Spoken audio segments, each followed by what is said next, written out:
Nous allons maintenant voir comment représenter un assainissement collectif et un assainissement individuel et réaliser le plan d'assainissement autonome pour un pavillon. À l'issue de la séance, vous serez capable donc de représenter un assainissement collectif et de définir un système d'assainissement individuel.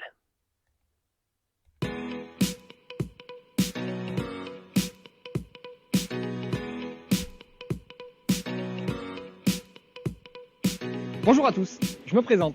Julien Balestier, attaché technico-commercial de la société France Bonhomme sur le secteur des Alpes-Maritimes.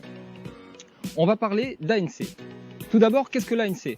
Assainissement non collectif ou assainissement autonome sont des termes qui reprennent l'ensemble des dispositifs destinés à la collecte et à la gestion des eaux usées domestiques.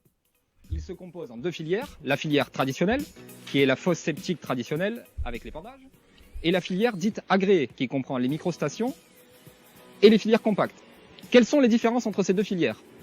La filière traditionnelle est une filière basique, primaire, avec un pré-traitement, qui est la fosse toutes eaux, et une infiltration dans le sol naturel, qui est l'épandage. De l'autre côté, nous avons la filière agréée, qui est une filière avec des taux de rendement dépuratoire supérieurs à 95%. Ce sont des filières plus techniques, qui apportent un plus à l'assainissement non collectif. Quels sont les acteurs majeurs de l'assainissement non collectif ? Nous avons tout d'abord le SPANC, qui est le service public de l'assainissement non collectif.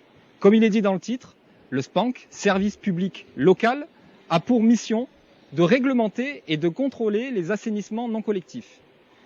Plus que ça, il a pour rôle de conseil et d'accompagnement auprès du particulier. C'est-à-dire qu'il est à l'origine du projet et à la finalité par la validation du process. Nous avons ensuite les hydrogéologues, qui fournissent des études, qui sont des supports comme des cahiers des charges qui dimensionnent la filière d'assainissement adéquate au profil du terrain. Il se base sur une unité de mesure qui est l'EH, l'équivalent habitant, qui a été défini en France pour faciliter le dimensionnement des filières d'assainissement. France Bonhomme